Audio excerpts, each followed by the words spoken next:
Aujourd'hui, je vous embarque chez mes amis les nomades, au cœur des grands espaces du Kazakhstan et du Kyrgyzstan. Vous aurez compris que c'est un voyage exceptionnel et en plus un départ unique.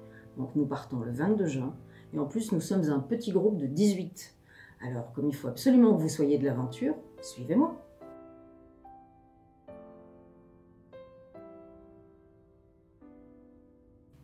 Il y a un mot majeur, c'est l'authenticité.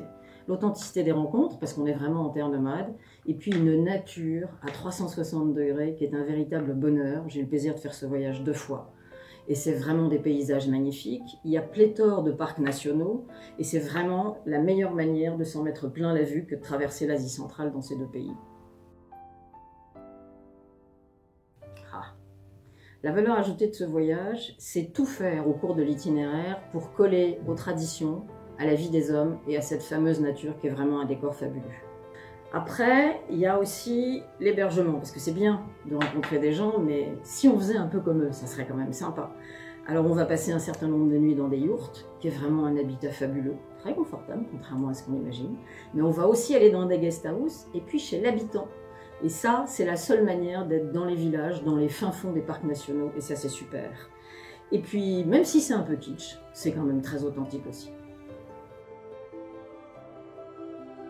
Ah, à qui s'adresse ce voyage? À tous les curieux de la vie nomade, parce que c'est vraiment le top de ce voyage. C'est comment vivent ces gens, pourquoi vivent-ils encore comme ça aujourd'hui. Ces grands espaces absolument magnifiques, c'est la seule façon finalement d'en profiter. Et puis je pense qu'il y a un petit clin d'œil aussi, parce que je l'ai vécu dans les précédents voyages, il y a une curiosité, on est intrigué, mais qu'est-ce que c'est que ces 2 anciennes républiques soviétiques et à quoi elles ressemblent? Parce qu'on oublie, le Kazakhstan et le Kyrgyzstan, ça a été l'Union soviétique, et franchement, quand on est à côté des chevaux et des nomades, on a complètement oublié Moscou. Le départ ayant lieu le 22 juin, qui est une excellente période en matière de météo, pour la lumière, pour les photos, pour les animaux qui sont dans la nature, mais le 22 juin, c'est bientôt. Et en plus, nous n'avons pas beaucoup de place et il y a beaucoup de curieux que ça intéresse. Donc il faut s'inscrire quand? Très vite, le plus vite possible. Moi, je suis épatée par ces gens qui vivent au milieu d'espaces absolument infinis et qui ont des cultures plus fortes que celles que nous, on a dans nos villes.